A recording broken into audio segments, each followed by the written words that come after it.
In the Diak kingdom, a spy notifies the king about the death of Camel Toe and his soldiers.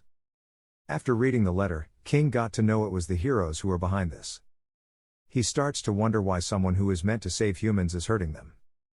The spy raises the possibility that Camel Toe did something foolish that angered the heroes. But despite that, killing Diak's people is a sin. And he insists the king take revenge, even if they are heroes.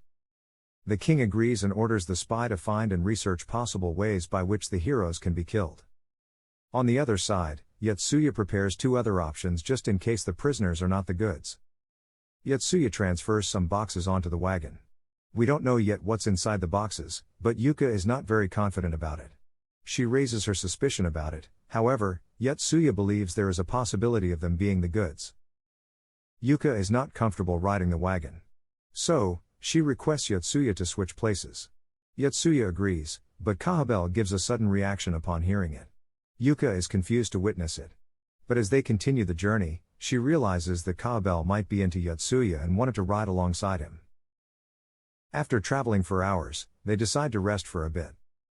Kahabel, while blushing, approaches Yotsuya intending to say something. But was not able to say it, because there were people around. Yuka is bursting with excitement to realize that Kahabel was about to confess her love. As they resume their journey, Yuka is swaying around in excitement. Her inner weeb is exploding to witness a real-life romantic story. Yotsuya and the little kid notice Yuka and wonder if she is okay. They rest for a bit. And after Kahabel catches a huge beast, Yotsuya cooks a delicious lunch with his chef's skill. On the other side, Shindo's group finds a merchant. They ask him about the possibility for him to deliver any goods to Raidot Orbo. But they are disappointed to get rejected again. After hours of searching, they finally meet a merchant who is carrying goods to Raidot Orbo. At night, Kahabel approaches Yotsuya. She sits next to him and shows her appreciation. She is deeply grateful to him for helping her in avenging her knight's death. After saying this, she goes to sleep. Yuka is disappointed to know this was all Kahabel wanted to say. The next day, Yotsuya and his group finally reach Raidot Orbo. As per his plan, they first get the prisoners to safety. However, the quest is still pending. After it, they try to sell Camel Toes and his soldiers' accessories. However, the quest is still ongoing. At last, they deliver 3 boxes to the knights. After it, their quest is completed. Inside the boxes, it is Camel Toes and his soldiers' heads. After warning about the malicious plan of the Diak's king, the knights willingly accepted the heads and showed their gratitude for alerting them. Shindo on her way is notified about the quest completion and later they reunite with Yotsuya's group. Apart from this quest, there is one more quest in which they have to explore 5% of Raidot Orbo. Since they have already completed 4.83%, they decide to split up and explore the rest. Everyone except Yotsuya has already left to explore. He is in front of the setting sun. Kahabel approaches him. She informs him about her and Kusu's departure. She seems a bit sad but expresses her gratitude for letting her help the heroes in the mission. Both of them shake hands and Yotsuya, after bidding goodbye, leaves to complete the quest. The next day, the heroes are still exploring. Around 15 hours are remaining for the quest to be over. And they have completed 4.96% of the map. Yotsuya is optimistic and believes they will complete it before the time limit. However, by the time it's evening, it's starting to snow very heavily. Kahabel and Kusu were planning to leave, however, their departure is postponed. Looking at the weather, she is worried about the heroes. Using his other characters' outfits, Yotsuya wears them on top of each other. But despite it, he is finding it difficult to move. He fears that if he dies because of freezing, he will die and will not revive. Because when the troll ate Shindo, she didn't revive either. And just like then, if dies of freezing, his body's temperature will remain low, and would not be able to revive again. To prevent that, he starts raising his legs as he continues to go ahead. It is the same with the rest. They are barely able to hold this cruel weather. But soon, Hakozaki reaches her limit and collapses. She tries to move further, but couldn't and goes unconscious. On the other side, Shindo realizes that after all this time she was only going in circles. She is devastated and gets on her knees. Yotsuya checks the map and finds that they haven't progressed much. He concludes that the rest of them died of freezing. And now he is the only one remaining. Even though only 10 miles are remaining, he still finds it challenging to complete because of the weather. And because there are only 6 hours left, He can't even go to a nearby cottage and wait for the weather to go back to normal. He suddenly senses something and sees a Yeti-like monster next to him. The monster starts attacking. Yotsuya takes the hit, but he recovers and deals some damage with his knife. He scans the body to find a potential soft weak spot. And after it, he manages to defeat it. 3 babies come out and start crying to witness their mother's death. Yotsuya feels bad for them but knows this is just a game. And there is no point in getting emotional. With 5 hours remaining, he continues walking. However, he suddenly falls into a hole. As he is falling, he is in a panic, because they all will die for real if he also dies. And after falling from such a height, Yotsuya dies. However, he soon revives. He is surprised because he thought everyone was dead. He opens the panel and notices Yuka is still alive. After all this time, she created a small igloo and hid herself under it. As a result, prevented herself from freezing. Yotsuya looks around and notices a dungeon with strange language written all over the walls. He goes ahead and notices skeletons lying around. He is suspicious to go any further, but since here his body is maintaining the temperature, he can complete the quest. But before he proceeds further, he is notified of Hakozaki dying. Shindo is still alive and continues going ahead. Soon after she finds a village. She starts running toward it.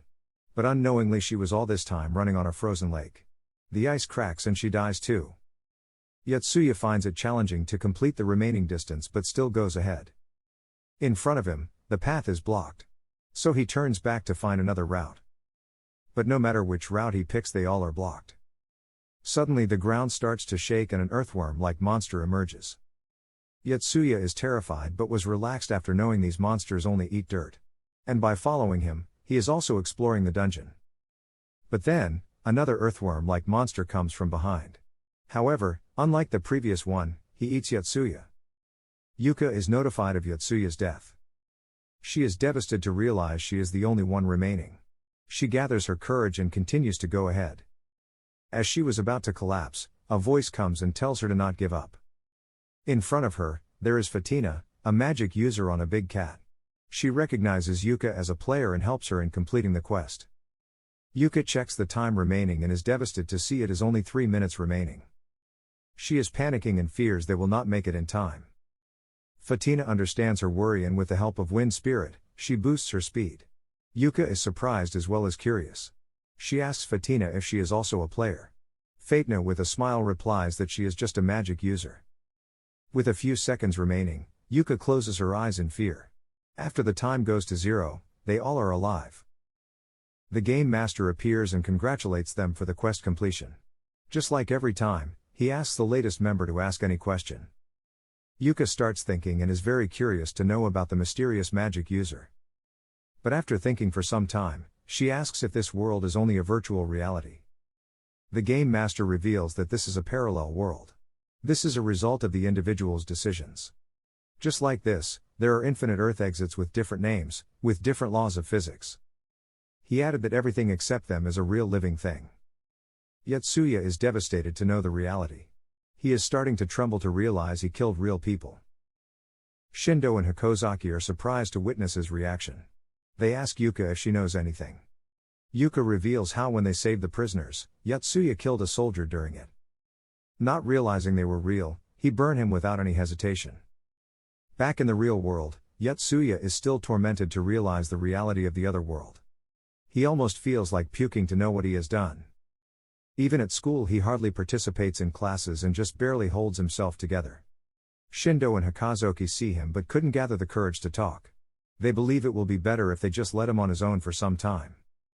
After school, on his way home, Yotsuya gets a message from the game master. He doesn't want to continue playing the game, but because he cannot forfeit it, he is forced to complete the game. He opens the message. In it, the game master asks about his honest feeling after he killed someone. Yotsuya is in shock to read it. He deletes the message immediately and heads to his home. He is irritated and confused to comprehend why would game master send something like this. He wonders if killing a person was also in his game plan or if he just made the wrong decision. Suddenly a little girl holding a bug net appears in front of him. Yotsuya is freaking out to know she is the game master. She has come here to ask the reason he didn't answer the message. Yotsuya explains that he made a terrible mistake. He could have solved it different way if he had known the reality. The game master accepts the reason and tells him about the fifth party member.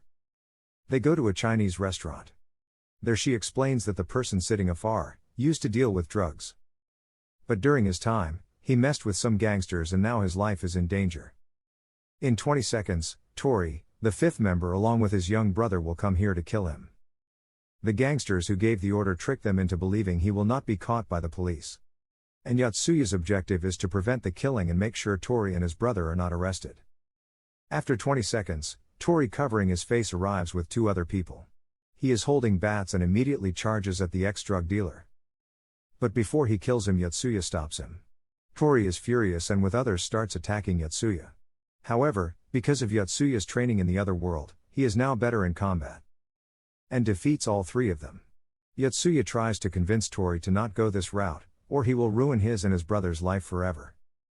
The restaurant owner is panicking to witness the situation. He quickly alerts a gangster about a middle school student ruining the plan. The gangster with the gun enters the restaurant. He is furious to witness his plan ruined by a kid. He points the gun at Yotsuya and demands the gang he works for. Yotsuya is freaking out to witness the gun. He explains that he is not involved with any gang. But the gangster believes he is lying and is about to shoot. Just then, the game master appears. She offers Yotsuya the creature's glove. Yotsuya takes it, and before the gangster shoots, he uses his skill to make him stop and lands a strong punch. The police are on the way. Listening to the siren, Yotsuya before leaving, tells Tori to leave with his brother as soon as possible. Tori is confused and wonders who Yotsuya was. The gangster gains consciousness and tries to shoot at Yotsuya, but Tori notices it and kicks away the gun. The gangster is furious because for all these years he was the one who took care of him and his brother. But Tori now understood that he was being used. He steps on his face and leaves with his younger brother. Consider liking and subscribing this channel if you enjoyed the recap. Have a wonderful day ahead.